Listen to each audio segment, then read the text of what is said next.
Amala, you have been the Minister of Education in the Central Tibetan Administration. How important, how important do you see the structure of Democratic Institute of Tibetan Central Tibetan Administration? Dalai. Democracy. You know, democracy is something which is very precious for any society. And we Tibetans have been very lucky because democracy was given to the Tibetans by His Holiness, you know. And you know, when His Holiness always says that one of the important things that he achieved while in exile is to introduce democracy to the Tibetans in exile, and that we even have a democratic system of government in India, in the exile community. So democracy, even I, personally feel that democracy is so important, and democracy is something that you learn right from the school, And today's education, the best education method today, they say, is critical learning.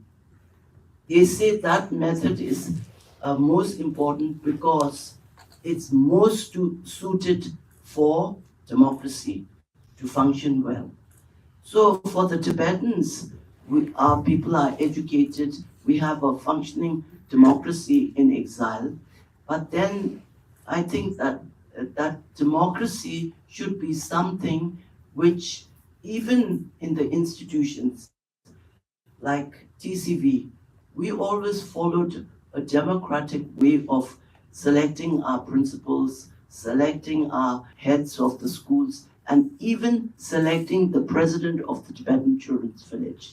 And because we practice democracy, today in the Tibetan Children's Village, the person who is the president of the Tibetan Children's Village is one of our ex-TCV students.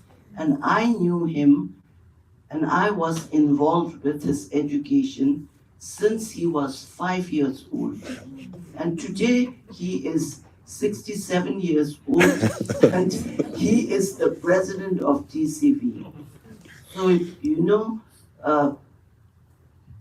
it's a very, very precious thing. But then democracy is also something which I think people have to be really well educated to know what democracy means. Democracy is freedom for everybody, but it must be freedom with responsibility. You can't just take democracy to do as you please. Democracy is something which has to be honored and which has to be really done. And as democracy is for the people, by the people, and with the people. And that's something which the leaders tend to forget, when they get to the top. So I think democracy is very precious. And you're asking me, what do I think of democracy? That's what I think of democracy.